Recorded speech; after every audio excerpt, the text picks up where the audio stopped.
Plastic vision 2023 अपने परवान पे चल रहा है। दूसरा दिन है। काफ़ी सारी कंपनियां आई हैं नेस्को ग्राउंड में ये देखने के लिए कि आज इस बार प्लास्टिक विजन में 3 लाख या यूँ कहें 4 साल बाद जो तमाम कंपनियां जुड़ी हैं, 2000 से ज़्यादा एग्जिबिटर्स मौजूद हैं, 7 अलग अलग हॉल हैं। फिलहाल हम मौजूद हैं एम टेक्नोलॉजीज़ के मैनेजिंग डायरेक्टर रवि पटेल जी हमारे साथ है। रवि जी, बहुत बहुत स्वागत है आपका मॉडर्न प्लास्टिक सीवी पे।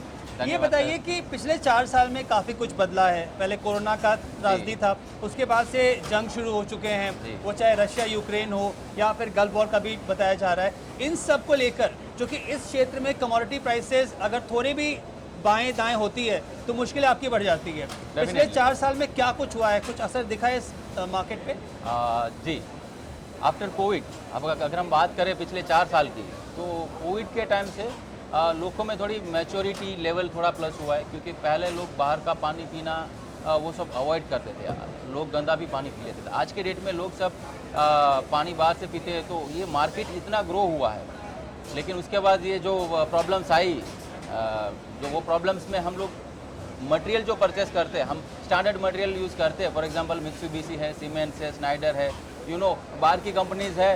तो ये जो क्राइसिस चल रहे थे बीच में, तो उसकी वजह से मटेरियल लाना थोड़ा डिफिकल्ट था, लेकिन मैनेज कर सकते हैं। 3-4 महीने का ऑर्डर साथ में दे दो तो वो सब स्टॉक करके मैनेज कर सकते थे। लेकिन इंडियन मार्केट पिछले 4 साल में वर्ल्ड में सब मार्केट से ज़्यादा ग्रोथ किया है, बिकॉज ये बेवरेज सेगमेंट में सबसे ज़्यादा ग्रोथ होने का कारण है कि लोगों की demand day by debt plus होती जा रही है। पानी है, डे बाय डे लोग अच्छा पीने की वो रहते हैं, ताकि हेल्थ पे उसका इम्पेक्ट ना आए, उसके लिए। हाँ, थोड़े प्रॉब्लम्स हैं गवर्नमेंट की साइड से, थोड़े बहुत इश्यू ये आ रहे हैं कि भाई प्लास्टिक सेविंग करो, प्लास्टिक वेस्ट मत करो, वो इश्यूज़ है। लेकिन इसका सॉल्यूशन क्या है? प्रैक्टिकली आज तक कोई कंट्री नहीं कर पाई है। सबको पता है ये सॉल्यूशन इजीली नहीं है। हमारी गवर्नमेंट या कोई गवर्नमेंट ऐसा बोलती है कि भाई चलो आप इसका टेट्रा पैक करो, कागज़ का वो करो, लेकिन वो पेड़ पौधे वो तो आसानी से तो बड़े होते नहीं है, तो इसका एग्जैक्ट सॉल्यूशन है नहीं। इसका सॉल्यूशन अगर हम करना भी चाहे, इसका वेस्ट हम रीयूज़ कर सकते हैं। ये रिसाइकल प्लास्टिक है, तो अगर अवेयरनेस लानी है तो हमें ही अवेयरनेस लानी होगी, हमें ही थोड़ा समझना होगा। गिरे हुए प्लास्टिक की बोतल से उठानी होगी, क्योंकि अगर हम ये सब करने लगेंगे तो वेस्ट अपने आप सोल्व हो जाएगा। उसका बेस्ट वे, और उसको तो लोगों को अवेयर करने के लिए उसको गवर्नमेंट को कुछ ऐसे कैंपेन चलाने पड़ेंगे।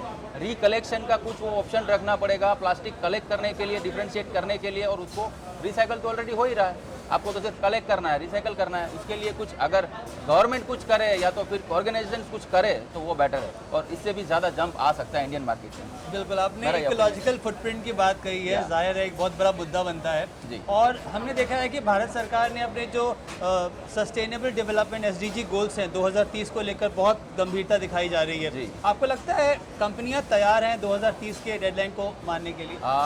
कंपनी अभी तैयारियां कर रही है कैसे इको फ्रेंडली सब चीज़ बनाया जाए, क्योंकि सब कंपनियां भी यही सोचती है कि लोगों की हेल्थ एनवायरनमेंट सही रहे। उसके लिए हम लोग मशीनरी भी उतने डेवलपमेंट्स कर रहे हैं। आज से पहले जो हीटिंग में ज़्यादा टेक्नोलॉजी, ज़्यादा पावर यूज होता था, आज की डेट में वो कम करते ही जा रहे हैं। डे बाई डे हम भी उसमें इम्प्रूवमेंट ला रहे हैं। तो वो किलोवाट्स मिनिमम में मिनिमम पावर यूज़ में हम कैसे प्रोडक्शन ज़्यादा कर पाए, पहला चीज़ ये है।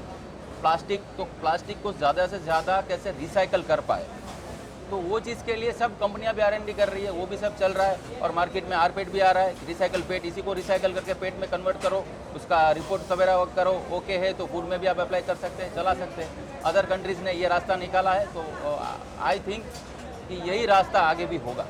उसके लिए सब कंपनियाँ उसमें काम पे लगी हुई है। चलिए, ये तो सेक्टर की बात हुई। 4 साल बाद वापस प्लास्टिक विजन यहाँ मुंबई हम कर रहे हैं ये प्रोग्राम। आपने जिस तरह का माहौल देखा है, कंपनियाँ बहुत सारी आ रही हैं, इंक्वायरीज आ रही होगी, अब तक का रिस्पांस कैसा रहा है? हम पिछले 10 साल से ये एग्जीबिशन में पार्टिसिपेट कर रहे हैं। थोड़ा डर लगा था, because after Covid first time है, दूसरा लेट है। एक्चुअली 3 साल होते थे, इस बार 4 साल है, 8-9 महीने अप्रॉक्सीमेट लेट है। और between this period already 2 exhibition, Delhi में भी एक गया और दूसरे छोटे एग्जीबिशन भी होते, तो थोड़ा हमें भी ये डर लगता था कि यहाँ पे इतना क्राउड होगा या नहीं होगा, हमारी मशीन्स को लोग देखेंगे नहीं देखेंगे, नई टेक्नोलॉजीज बिकॉज हम लोग यहाँ आते हैं, हमने नया जो डेवलप किया है 2-3 साल में, जो नया डेवलपमेंट लाया वो दिखाने के लिए, राइट। तो वो थोड़ा मन में डर था। लेकिन एक्चुअल में प्लास्ट विजन को बिजनेस का बूस्टर बोलते हैं प्लास्टिक इंडस्ट्रीज में, वो एक्चुअल में है ही। आप भी देख सकते हैं, और मैंने 2 दिन में भी वही फील किया है कि लोग इतना क्राउड्स है और एग्जीबिटर्स भी इतने हैं कि इस बार होल भी एक प्लस करना पड़ा। तो क्राउड के लिए और जो रिस्पॉन्स है वो बहुत अच्छा है।